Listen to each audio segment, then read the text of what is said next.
Good evening, good evening. Chapter 12. We're talking all about the Beinoni. And I think the picture is kind of coming together, no? The Beinoni, on the one hand, is very human. It's the same as all of us. Whatever we struggle with, whatever inner demons we have, whatever, messy insides we possess, the Beinoni has. But somehow the Beinoni has what we call self-mastery.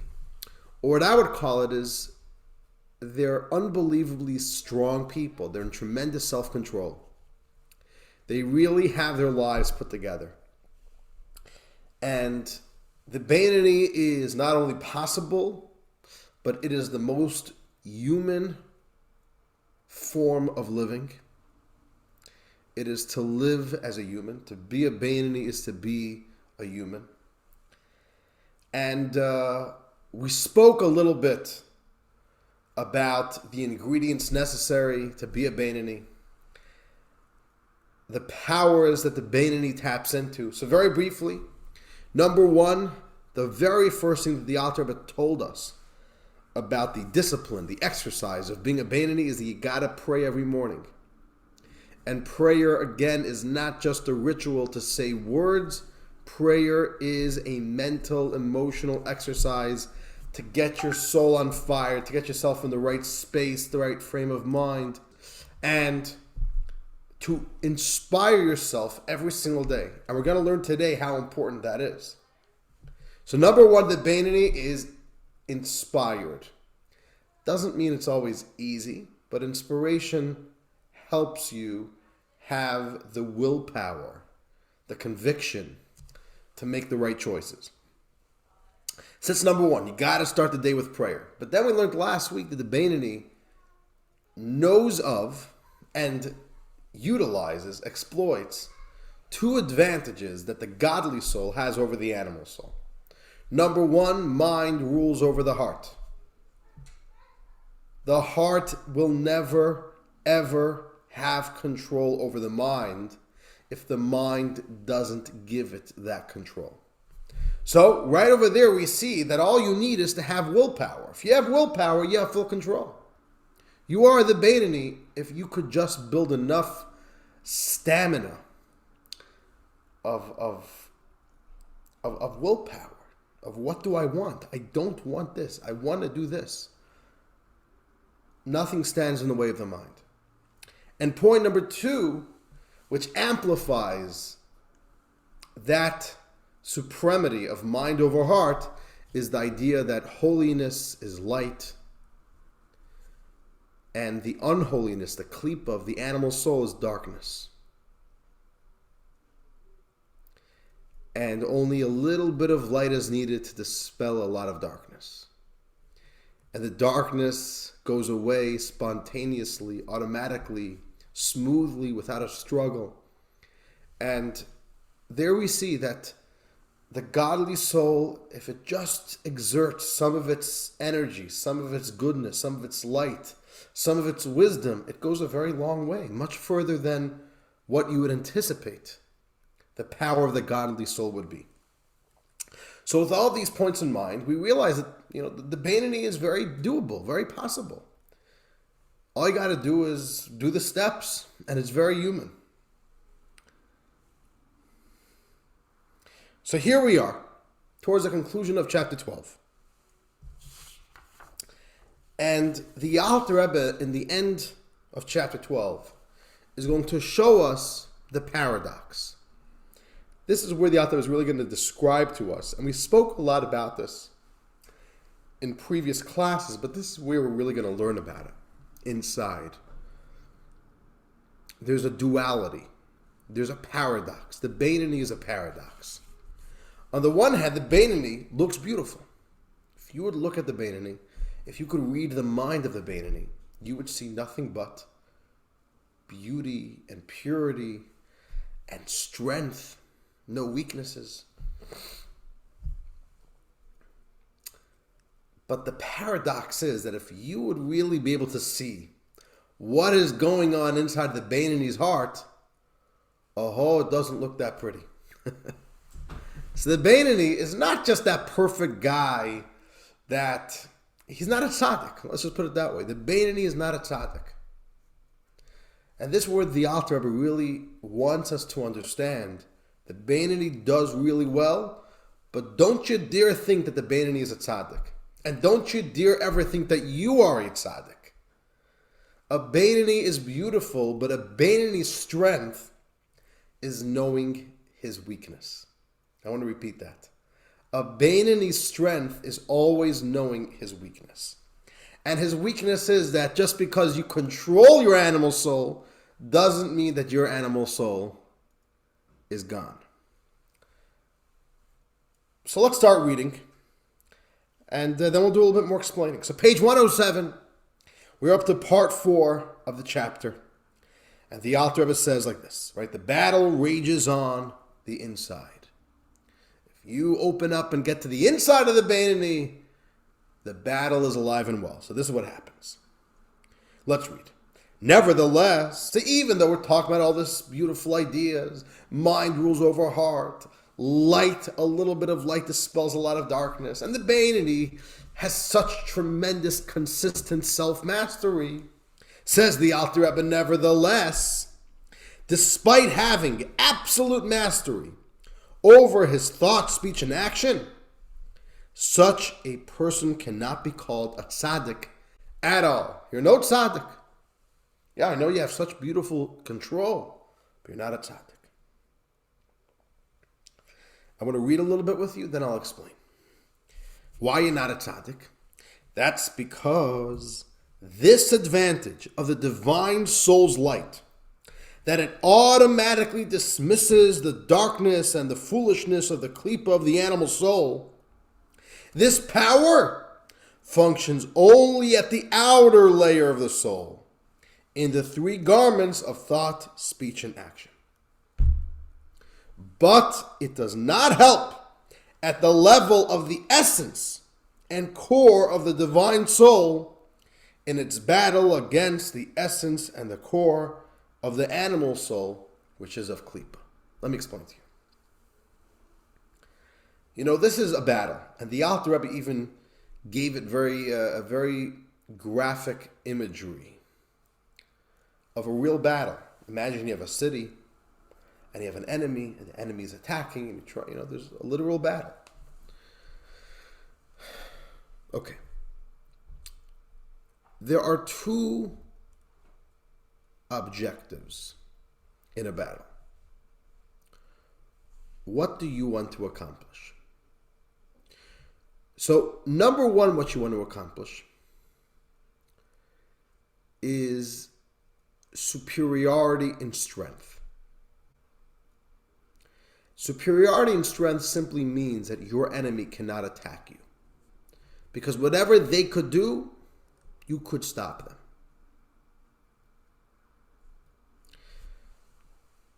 So your inhabitants are safe. Your infrastructure is safe because you are able to hold off any attack from inflicting any damage. Which this is a very important objective. And if you want to think about it practically, the main objective in Israel is to control damage. But is the enemy gone? No. You could still have an enemy. The enemy is still strong. The enemy still wants to attack, conquer, kill. But you are able to keep the enemy at bay. That's success level number 1. Success level number 2 is that you're able to destroy the enemy, incapacitate the enemy. Now the enemy is no longer a threat. You could sleep at night calmly. You don't have to worry about the enemy. So there's 2 separate things. There's controlling the possibility for attack, and then there's stopping the enemy, period, destroying the enemy. The Beinoni, at best, what makes the success of the Beinoni is that he is stronger than the enemy. The enemy cannot launch a successful attack. But the Alter Rebbe says, but the enemy is there. The Tzadik went even further. The Tzadik incapacitated the enemy. In the Tzadik, the enemy is gone. The animal soul is harmless. There's nothing to worry about. The Tzadik could sleep at night soundly, peacefully, knowing there's no trouble. No enemy lurking in the corner. That's not the Beinoni. The Beinoni's strength is not that he won over the enemy. The Beinoni's strength is that he's always able to stop the attacks. But is the enemy there? Boy, oh boy, is the enemy still there. Boy, oh boy, do you have an enemy you still need to worry about. Now, we're not saying that's not a success story. The Beinoni is a success story. But you got to know what your success is. So when we say that the Beinoni has such self-mastery, we do not mean to say that the Beinoni was able to take his animal soul and change that animal soul, weaken that animal soul. That's not what's happening here. The animal soul of the Beinoni is strong, just as ferocious, just as instinctive, just as desirous as any animal soul. The Beinoni simply is able to manage it, to stop it from ever being manifest in a behavior. But it's there. And the fact that it's there is what makes the Beinoni a Beinoni and not a Tzadik. That's a very important distinction what the Alter Rebbe says over here. Or in other words, the Beinoni controls his outsides, not his insides. The garments, the behaviors, the expressions, that's what we could control. What's going on inside, that's very difficult. That's a Tzadik. So let me give you an example. You ready for a little example? I'll give you an example that's going to come up later on in today's class. Somebody hurts you or offends you. What do you feel towards them? Anger, resentment. What do you want to do to them? No, Joel, that's going too far. No, but you want to pay them back. It would be nice to be able to pay them their just desserts. You're for sure not going to be nice to them next time you see them. And even if you have some inappropriate thoughts, some unhealthy thoughts, you know that you're overreacting. You know that it's inappropriate the way you react. But what can I do? I'm human. I got offended. I'm hurt. I react a certain way. But the Alter Rebbe says that's human. That's human. That's okay. Your animal soul's going to react like an animal. No problem. But who said you have to think that way? Who said you have to allow those thoughts to start entering and becoming something that you consciously live with? Who said you have to speak about it? Who said you have to act upon it? You don't.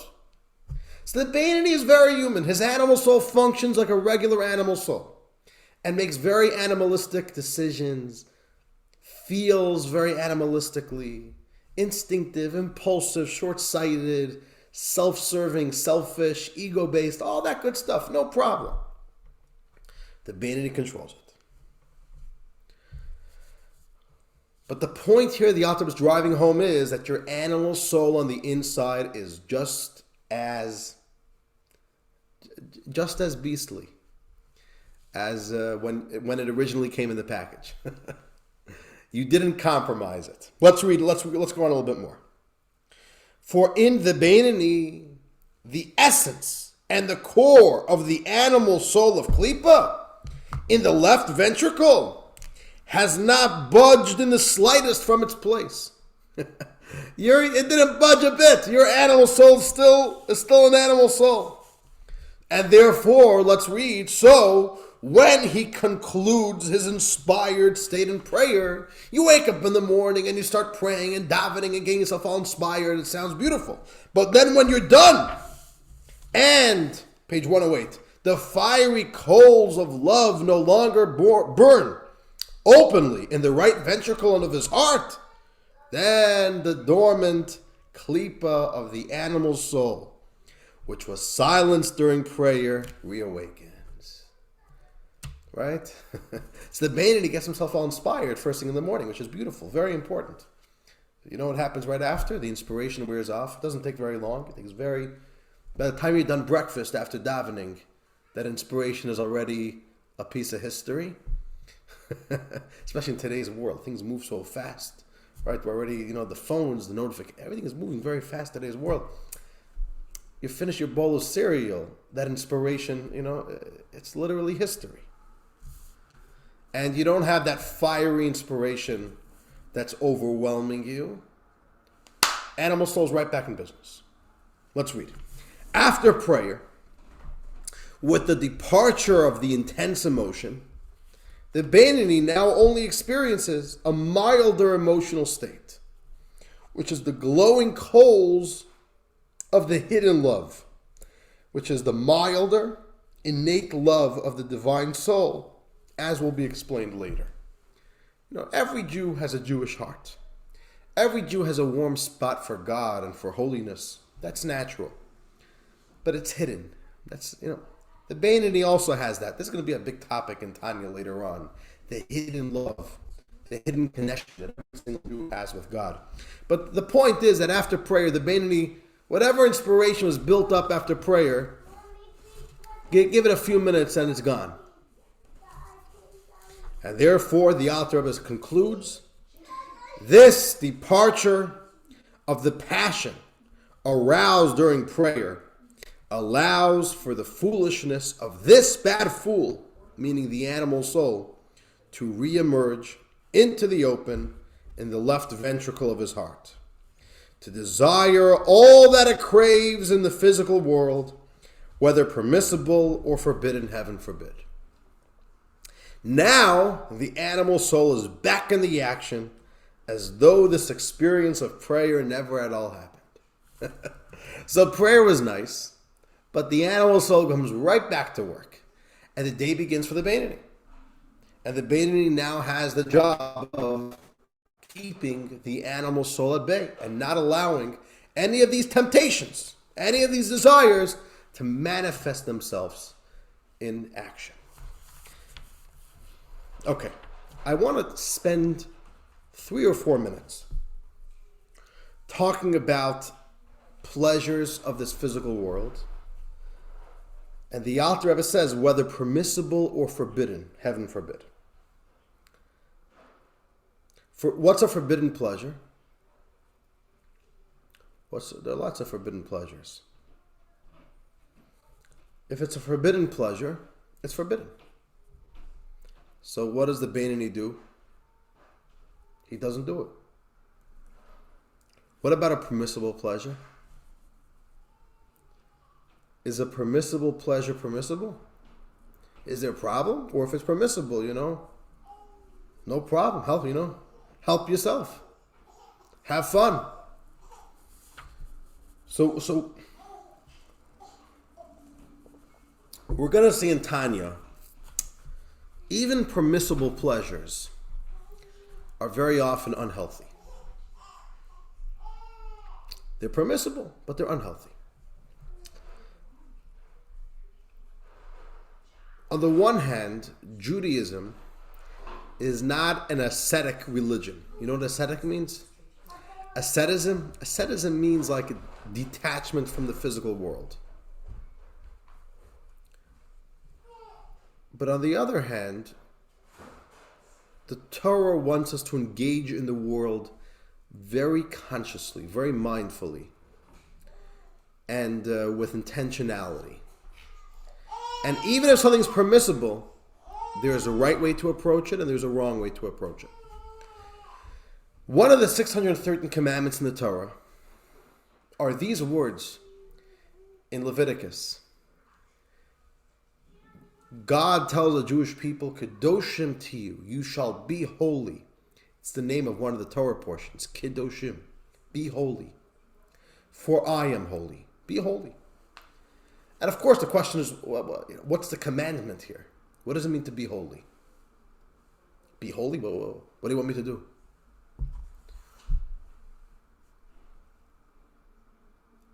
And our sages teach this is a commandment in the Torah Kadesh atzmecha b'mutar lach. Sanctify yourself even with what is permitted to you. It's permitted. Sanctify the permitted. The commentary, Nachmanides, one of the greatest Torah commentaries, lived in the 13th century. He writes a commentary on this verse. Such a fundamental teaching.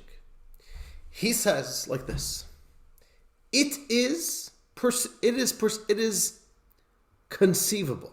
It is conceivable that a person could be 100% observant, does every mitzvah, stays away from every prohibition, and yet the Torah would consider him disgusting. He uses that word, novel. Novel means a disgusting person.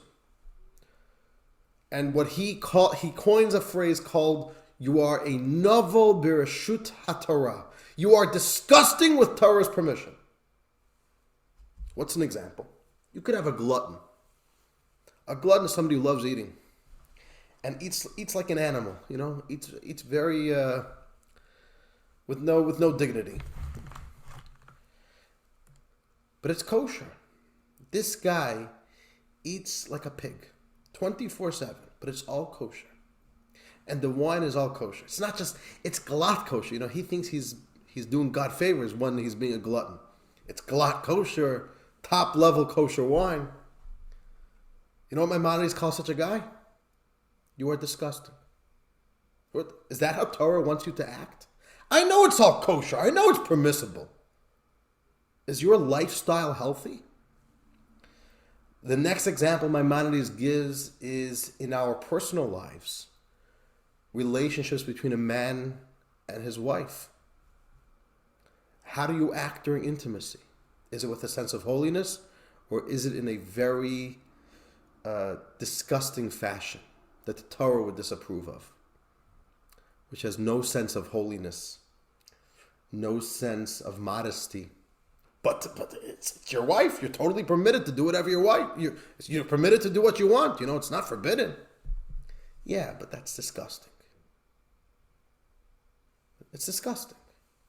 There's no sense of refinement, the holiness, the beauty that we want to see in the way a Jew acts. We don't see that here. So it's one of the mitzvahs, one of the 613 commandments. Be holy. Sanctify even that which is permissible to you. And therefore there's a Hasidic line. And I believe the Alter Rebbe was the one who coined this line. This is the line, the little phrase that the Alter Rebbe coined. What is forbidden is forbidden. But what is permissible, you also don't need to do.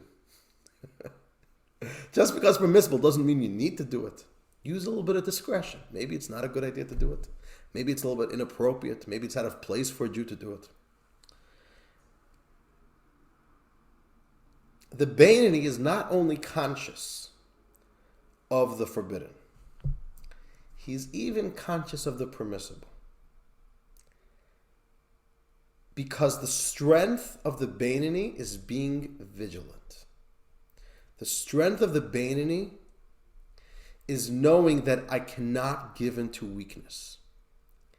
And even permissible things could still be a weakness. And when you give into weakness once, it makes it a lot harder to stop that weakness tomorrow or next week. Right? Like the Yiddish line goes, you let in a finger, you give a finger, they ask for a hand, right? And even if you give into the weaknesses of the animal soul, even if it's permissible, you've got a problem at hand. And this is a Jewish value, that even when it comes to the permissible, is it appropriate? And there's an idea to sometimes even deny yourself the permissible. Do I really need to have every pleasure under the sun? Do I really need to? Or maybe it's healthy if I tell myself, or to tell my animal self, we don't need this. We don't need to spend an extra $5,000 on a higher model car. By the way, I'm talking to myself right now. My animal soul would love to spend a little bit more money getting, let's get a little bit nicer car, just feel so much better. Yeah, we don't need to. And it builds up resistance. It builds up good strength when we do that. Is there anything wrong with the higher model car? No, there's absolutely nothing wrong. There's literally nothing wrong. But the Beinoni is also allowed to be in control even with the permissible. Okay, that's a little bit of a side note, but I think a very important point for understanding the attitude of Tanya. Even the permissible is something that that the Beinoni is vigilant about. Okay, in any case, let's get back on point over here. What the Alter Rebbe is basically showing us is that as beautiful as the Beinoni is on the outside, you should only get a little peek of what's going on the inside. You'll see the Beinoni is quite messy. He's got an animal soul, full force, not compromised, not weakened, and this animal soul is going to town every single day. Don't think he's a tzaddik. And he or she can never think that they're a tzaddik. We'll learn about this in the next chapter. The moment the Beinoni starts thinking that they're a tzaddik and that they've solved their issues, I'm a good guy, I've got no problems, that's the beginning of your downfall. The Beinoni's strength is by being very honest with who he or she is. Very important point. Okay, but now we got to go to the other side of the coin. As messy as the Beinoni's insides are, but when it comes to the outsides, to the behaviors, there he's got full control. Strong like a mule. He's not budging. And that's what I want to read about over here. Let's move on to part 5. Bottom of page 108. Here we go. Part 5, complete control on the outside. Okay. So on the one hand, we've got a godly soul, we've got an animal soul, and the animal soul is a very healthy, functioning animal soul. But here's where the Alter Rebbe continues. It's just that when it comes to his desire for something forbidden, it wouldn't even arise in his mind to actually do the forbidden thing, heaven forbid. What could happen is that some fleeting thoughts of forbidden acts, which in some ways can be worse than the acts themselves, might manage to rise up to his brain and disturb him from Torah and prayer. Okay, so it's not like the Beinoni is always on the verge of eating a cheeseburger. But the point is that the Beinoni could relate to these temptations. And at least in his mind, even the fantasy of wanting to do it will show up. So the point is, the tzaddik looks at something which is forbidden and can't even relate to the temptation. You want to do that? Well, the tzaddik is living in a different world. He doesn't see life the same way we normal humans do. But the Beinoni is very normal. There's something which is a forbidden pleasure. Yeah, he knows exactly what you're talking about. Yeah, I know pleasure. I'm not going to do it, but I know it. And sometimes will it even occur in my mind to want to fantasize about it? Yeah, that happens. That's very human. Something inappropriate that our mind is trying to pull us to think about something inappropriate, that happens. Very normal for the Beinoni. Let's continue. Page 109. As the sages said, there are 3 sins that no person is saved from every day. Fleeting thoughts of sins, loss of focus in prayer, and one more that the Alter Rebbe doesn't quote over here. The point is, having a fleeting thought of a sin, your mind getting stimulated by something and wanting to think about that. This is very normal.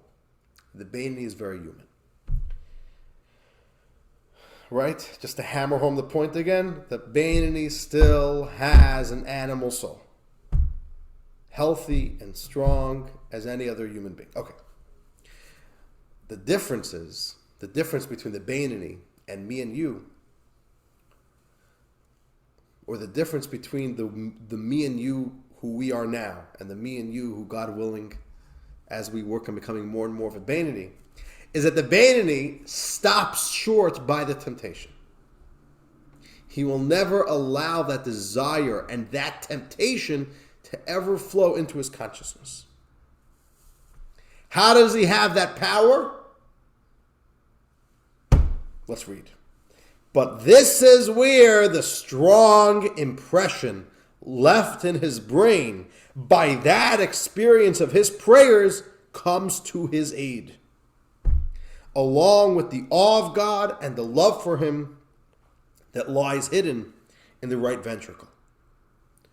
The prayer gives you a daily boost.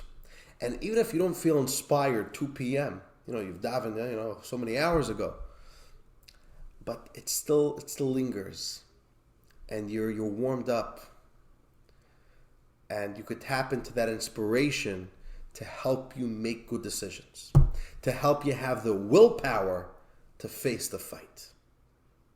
So a passionate, overwhelming inspiration, that only happens while you're praying.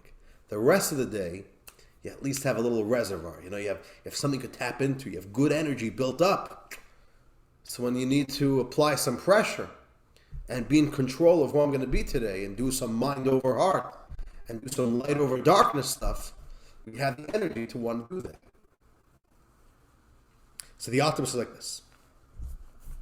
With that daily inspirational boost, he is able to consistently retain control and override this bad of the animal soul that craves its cravings. He can deny it the control and dominance in the city it needs to bring this craving from potential to actual, preventing it from investing itself into the limbs of the body. So if you're inspired, you will have the willpower to deny the animal soul expression. Steal any dominance from the animal soul. Not to allow it to invest itself, to manifest itself in your behaviors. There we go. That's the Beinoni. He's got an animal soul, but he's got a lot of good inspiration built up that he's always able to push back against the animal soul. The chapter concludes with one final point. The Beinoni is controlling the animal soul from doing anything. You'll never see the Beinoni lose control to the animal soul. So if there's something which is wrong or inappropriate, the Beinoni is not going to do it. Speech as well also. The Beinoni doesn't speak anything that is wrong or inappropriate. What about thought? The big point here is that even thought the Beinoni controls. Now, if you think about it, on the one hand, is thought a behavior? Right? Could somebody be called a thief if they thought about robbing a bank? I don't think so. It's not really a behavior. Speech is really where, maybe the world of behaviors begin. What you say to other people. Okay. Thought is what I do by myself. The Alter Rebbe says no. Thought is a behavior.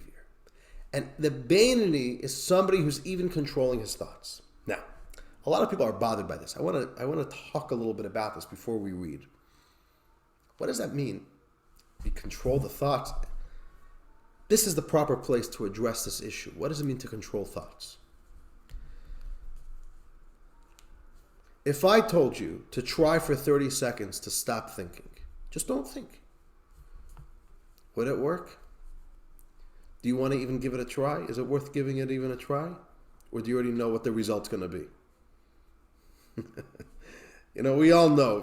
There's no such thing as clearing out your mind. I'm not thinking anything. There's always going to be something. Our sages say the mind is always racing. That the mind is never not thinking. So that's true. On the one hand, there is a constant flow. It's like a train.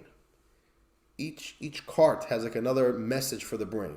Let's think about this. Let's think about this. Here's a memory. Here's some stimuli that we should think about. Here's what happened yesterday. Here's what we're going to do tomorrow. There's a non-stop, like string of notifications on your phone. Every second, there's another text message showing up to the brain. Another little delivery of what to think about. So you can't control the flow of thoughts into your brain. Can't control that. But you could control what you're going to think about. So, here's what happens.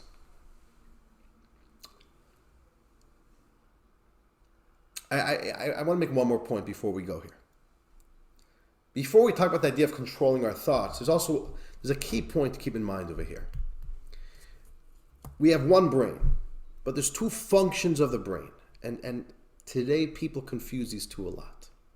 There's something called intellect and there's something called thought. Intellect is simply the way your mind thinks.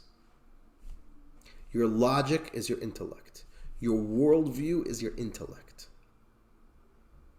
The way your mind automatically sees things, that's intellect. Thought is really an activity. It's that I'm going to think about something right now. But they're two very different and even disconnected parts of the human experience. So here's a quick little exercise for this. 2 plus 2 equals 4, right? Are we all on the same page? 2 plus 2 equals 4. The fact that 2 plus 2 equals 4, is that intellect or is that thought?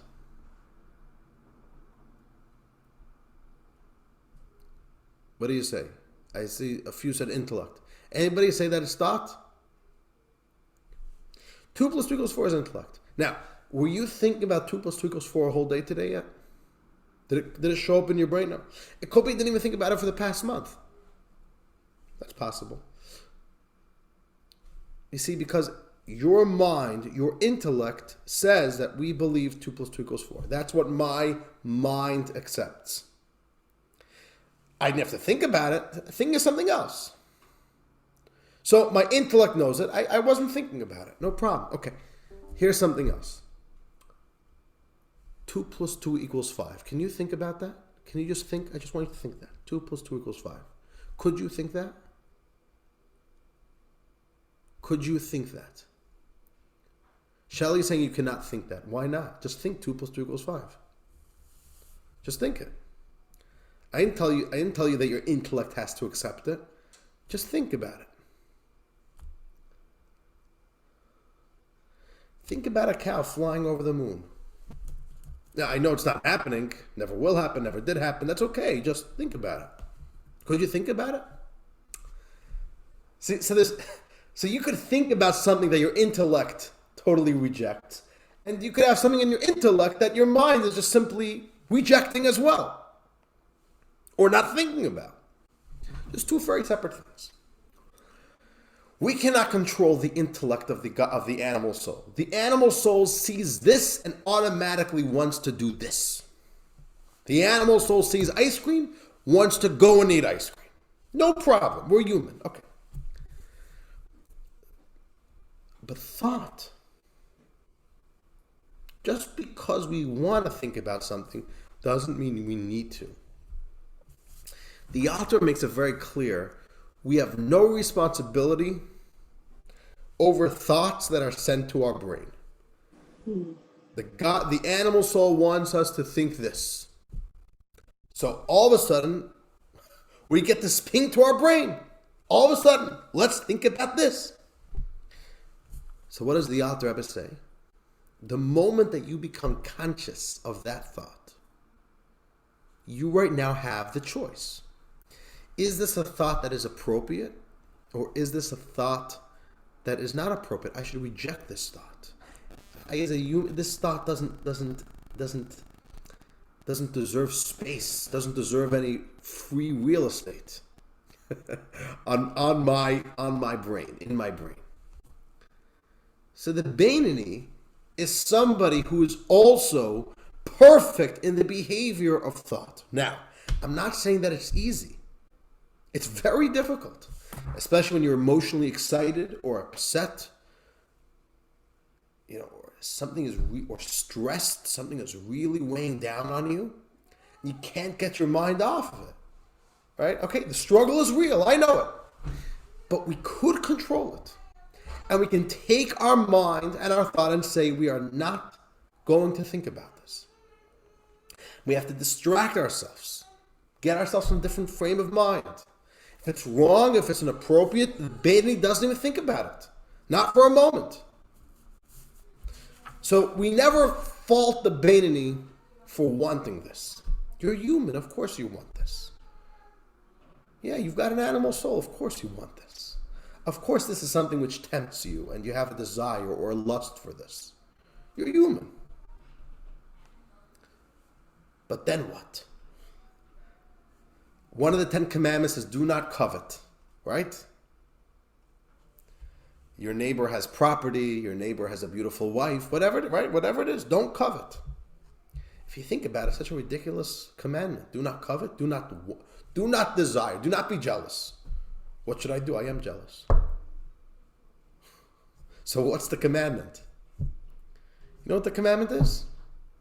Just, yeah, you got an animal soul. Don't entertain that thought. Just don't think about it. Just push away that thought. Don't ever give into it. Don't ever allow it in. Don't say, you know what, this is something I'm going to think about for the next 10 seconds. That's such a nice car. I really wish I could get such a car. Just don't. That's wrong. It's inappropriate. You have control over your thoughts. Let's read that inside. Right? So let's go. The basic idea is the Beinoni does not control the intellect of the animal soul, but it could control the thoughts of the animal soul. And it could say we are not going there. I know it's something that the animal soul craves, but we're not going there. Shelley, got a question? The intellect then is associated with the animal soul? Each soul has its own intellect and its own emotions. Okay. Yeah, so there's the godly soul's intellect and there's the animal soul's intellect, yes. Okay. Let's read. We are in the middle of page 109.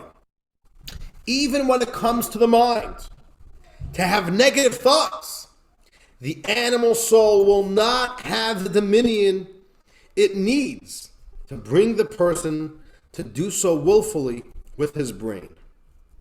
This Beinoni is not going to voluntarily accept, heaven forbid, any negative fleeting fantasy that rises spontaneously, as described earlier, from the heart to the brain. The author says this is not at all harmless. This is a sin. This is a problem. You can't just say, yeah, well, I'll never do it, but I enjoy fantasizing about it. It would be a cool thought. No, if it's inappropriate, it's wrong. Don't even entertain it. Not even for a second. That's part of being a Beinoni. You even control your thoughts. Okay, rather, as soon as the bad thought enters his mind, he immediately pushes it away with two hands. I love the imagery, the description, right? The figurative. Push it away with two hands. Push away a thought with two hands. The idea, sometimes it takes a lot of force. You got to use both hands, not just one hand. Okay. As soon as he recognizes that this is a bad thought, that he should not be hosting, he turns his mind from it. And if he's not going to willfully accept, even to muse over it, all the more so, he would not consider entertaining the possibility of actually carrying it out, heaven forbid, or even to speak about it. So the Beinoni is already gatekeeping at the thoughts. Once you're gatekeeping there, the possibility to ever slip in speech or action is much less. So the Beinoni is not just controlling his actions, even his thoughts, which is, of course, a much harder thing. It's a much more difficult lifestyle to keep up. That's the Beinoni. He's very, very in tune with what is happening in my conscious self, and he controls it, even when it's hard. And the Alter Rebbe concludes like this. Bottom of page 109. For someone who willfully entertains such fantasies is considered a Rasha for that instance. But the Beinoni doesn't become a Rasha ever, even for a moment. There you have it. Even thinking about a sin is a sin. And therefore you'd be called a Rasha. The Beinoni is never a Rasha. Doesn't allow himself to be a Rasha. So therefore, even an inappropriate thought, out of the picture.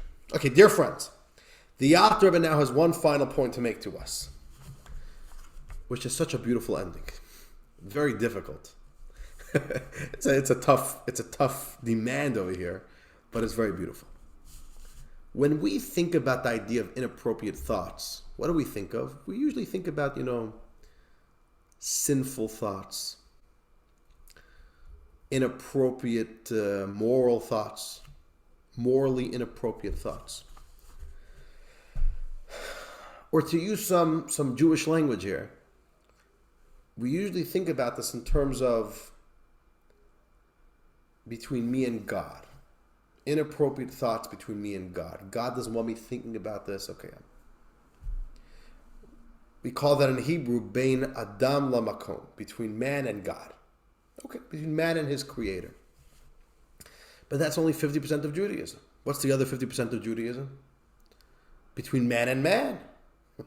Between you and your fellow. Sometimes there's an interesting condition about religious people, about religiously devout people. Sometimes it's easier to be good. Sometimes it's easier to be in control when it comes to between man and God business. And you can be so religious when it comes to religious stuff. But when it comes to stuff between man and man, they suck. And it's a very interesting condition. Why is that? If you have such good control when it comes to religiosity, why can't you be in that type of self-control when it comes to just you and another human being? The Rebbe once said this story. Want to hear the story? Or it was more of an observation. So the Rebbe grew up in the house of a chief rabbi. The Rebbe's father, Rabbi Levi Yitzchak Schneerson, was the chief rabbi of one of the largest Jewish metropolitan communities in Russia. And then it was the former Soviet Union in Dnipropetrovsk, which was then called Yekaterinoslav. Dnieper. Today they shortened it just to Dnieper, but the full name is Dnipropetrovsk. We're talking about tens of thousands of Jews or Jewish families, massive Jewish metropolitan. He was the main rabbi, and back then, the rabbi's home was also his headquarters. He had a synagogue, which today that synagogue was expanded and is a massive Jewish center in Dnipropetrovsk. They say it's the largest Jewish community center in the world. The Jewish center that was built off of the Rebbe's father's synagogue, but people, if you had a matter that you wanted to discuss with the rabbi, if you needed the rabbi's ruling on something, if you had a dispute with somebody, needed the rabbi to help settle the dispute, you would usually be going to his home. So the Rebbe grew up in his father's office and saw what was happening. And the Rebbe said this much later on. He said, as a child, he wondered. It didn't make sense to him. He would see the same Jew.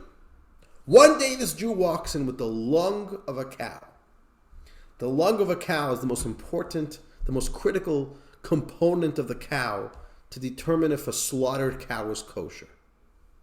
After you slaughter a cow, you need to do what's called bedika, a check. Is this a kosher cow? If there are certain growths on the lung, the cow's not kosher.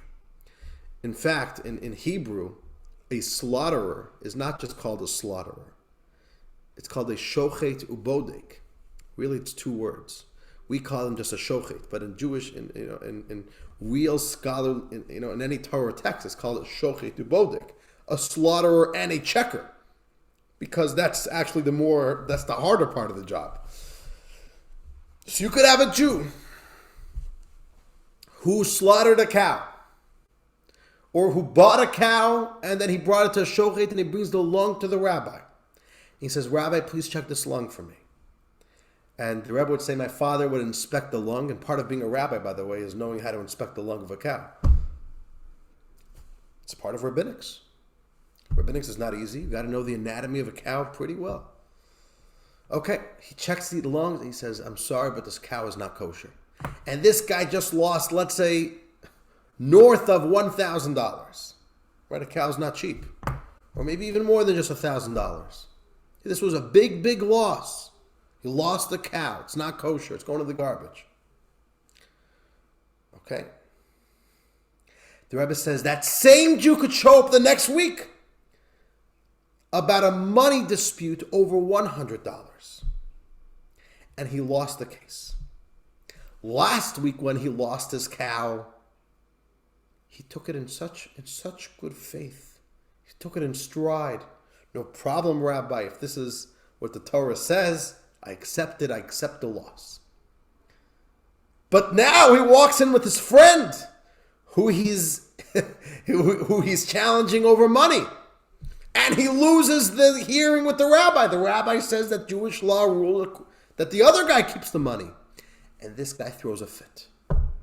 He starts cursing out the rabbi. He doesn't accept the ruling, and the rabbi says, "I don't understand it. Last week you had big money on the line, and he took it in such good faith.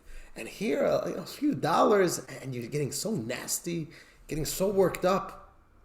And the Rebbe said that's one of the human weaknesses. Sometimes easier to lose $2,000 to God than $5 to a friend. Interesting, no?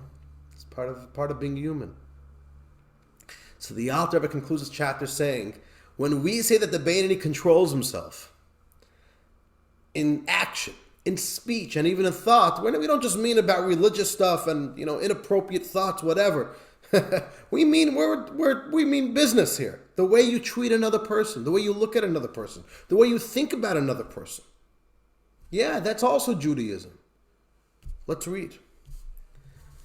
This is very demanding over here. Okay, let's read. Top of page 110. The same self-mastery of the Beinoni applies with interpersonal matters. As soon as some grudge or hatred arises, heaven forbid, from the heart to the brain, or some envy, you're jealous of somebody, or anger or resentment or anything of that sort, the Beinoni categorically refuses to accept it willfully in his brain. Don't entertain the thought. But I'm so upset that I'm going to talk about it. By the way, these are the types of stuff that could destroy families for generations. Your grandfather and my grandfather, you hear about this stuff, especially here in Metro Detroit, where everybody's very generational. But there's a lot of generational baggage here in this city. I'm slowly finding out. Okay, in any case, the Beinoni, forget about doing something to somebody else, even thinking about it, allowing that resentment to build up in your heart. A grudge, hatred. I hate that guy. That guy is so annoying. He gets on my nerves. Don't entertain it. Don't even say it. Don't even think about it. Not only you shouldn't think about it, you know how the Beinoni should act? That's what the Alter Rebbe says. On the contrary, it is his mind that rules and governs over the spirit within his heart, so that he does the exact opposite. Not only you ignore the grudge or the resentment or the hatred or the jealousy, you do the opposite. You know what's the right thing to do? He treats this other person with kindness and shows him even greater affection. He puts up with him to the furthest extreme without losing his temper, heaven forbid. That's tough. Somebody annoys you, you hate somebody. So the one thing to do is to go home and say, this guy's such an idiot. I'm never talking to him again. You go home to your wife and you let out a mouthful about this guy. And you don't let your kids ever talk to his kids. Okay, that's one level. The next level is, I hate the guy, but I'm not going to make a big deal about it. I'm not going to talk to anybody about it. We'll just ignore it. That's a pretty big deal. But then what the Alter Rebbe says, you know what you should do? You should go do the opposite. You put up the other side of the show. Say, you know what, I want to go out for lunch with you. Put up with him. Don't let him abuse you, but show him kindness. Don't allow the weakness of your animal soul and those weak automatic reactions, those impulsive reactions, to dictate who you are as a Jew and the way you relate to another Jew. Let's continue reading. He also doesn't pay him back in kind, heaven forbid. Quite the opposite. He makes amends to the guilty party with positive acts. Somebody hurt you. Don't then go and wait for your chance to hurt them back. Don't laugh when they get hurt by somebody else. The opposite. Be there for them. Do them a favor. That's how you pay them back. As is written in the Zohar, we need to learn from how Joseph treated his brothers. Joseph was abused, royally abused by his brothers. Bullied to the furthest extreme. Find me somebody who is more mistreated by his family than Joseph. I'm saying his 10 older brothers bullied him, sold him to slavery to another country. Imagine this. And then goes and tells his parents that he's dead, and that's it. He's history. Like, what type of level of abuse is that? But then, decades later, the brothers come to Egypt. Joseph became second to command, second to the king. The brothers need him. And then, what happens when the brothers find out that this is the Joseph that they so badly mistreated? They thought that, their heads are about to roll. That's what any normal person would do, if you were abused by somebody that bad and now you're in the position to do that. But what does Joseph do? Joseph says, what you did is your business between you and God.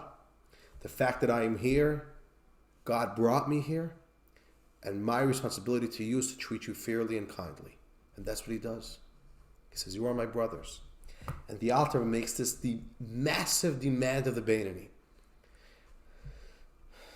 Do not allow the weakness of your animal soul to dictate the way you treat other people. The Alter said a story. The Alter was so proud of the story. The Alter Rebbe had a chassid. He was not a big deal. He wasn't a big shot. Just one of the Chabad chassidim. 300 years ago. And he was quite successful. But I guess he had some, in his business, maybe he was selling stuff on the black market. He had some stuff that could get him in trouble with the authorities. It happens. Okay, it happens. Another Jew ratted him to the government. And this Jew lost his money, maybe even served some jail time. Like we say in Yiddish, he went to cheder. You know what I'm talking about? And it wasn't pretty, and he lost his whole gig. It wasn't the worst of the worst. Another Jew who simply ratted you out and destroyed your whole life, destroyed you. A few years later, the ratter got sick, and he couldn't support his family anymore. And this Jew, who 10 years earlier was abused and was messed over by this guy, you know what he did? He went and visited him. He did the mitzvah of visiting the sick. He treated him like a mensch. People couldn't believe it, what they were seeing. He went there and didn't say a word. Showed him kindness and just what one Jew should show another Jew. And he supported the family. The family needed a loan of 400 ruble. He gave it to the family. Here's a wife and kids, and I'm going to support you. The Alter Rebbe heard this story. He was so proud of it. Look at this Jew. This is a Jew who did not allow the instinctive reaction of his animal soul to take control. This is the attitude that says, what that guy did was really messed up. But that's his problem. But here there's a Jew who's sick. You know what my mitzvah is? My mitzvah is to visit the sick. You know what my mitzvah is? To show love to a fellow Jew. You know what my mitzvah is? To support a family when they're in need. That's what one Jew does for another. This guy hurt me 10 years earlier. So what?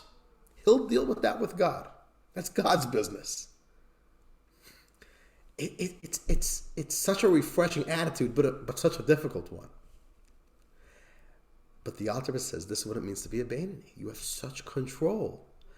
And it doesn't mean that this Beinoni doesn't know what a grudge means. He knows what it means. But you're in control, mind over heart, light over darkness. Who is going to determine who you are going to be? Who's going to determine the life that you will lead? Your godly soul or your animal soul? And with that, dear friends, we conclude chapter 12. Thank you all for joining. And of course, if you have any questions or discussions, let's do that. And I want to wish you all a wonderful evening. And because it's going to be our last time meeting, I want to wish you all a wonderful Yom Tov, a Chag kosher v'sameach, a kosherin und freilichen Pesach, a kosher and joyous Pesach. That's the traditional greeting. Thank you. You too, Rabbi. Pesach. Thank you, Rabbi. You all have a wonderful holiday, and we'll see you all on the other side of it, God willing. Rabbi, Yes. I have a question. Sure. So I can only go by I'm a Rasha, okay, and I'm a Rasha, and sometimes I do things like a Beinoni. I'm trying to get to be a Beinoni. So if I'm a Rasha trying to get to a Beinoni, is there a name for a person like that? Yeah, that's a Russia. That's just Russia is not a Russia is not a Russia doesn't mean you're awful. No, I understand. A Russia simply means that you have weaknesses. That's fine. Right, but to become a We're becoming Beinoni, a better Russia. We're becoming more of a Beinoni. More of our life should be like a Beinoni. right? But so I try to do things like a Beinoni, but really I'm still a Rasha because That's okay. That's okay. It's a transition. It's a journey. It's trying to incorporate more and more of the Beinoni mindset and the Beinoni lifestyle. That's okay. Yeah, don't worry. Yeah. I don't think you're too different than any of us. Oh, no. You know what I'm saying? Okay. Don't worry. We didn't leave you in the dust. We're all good. Okay. All right. Good night. Good night.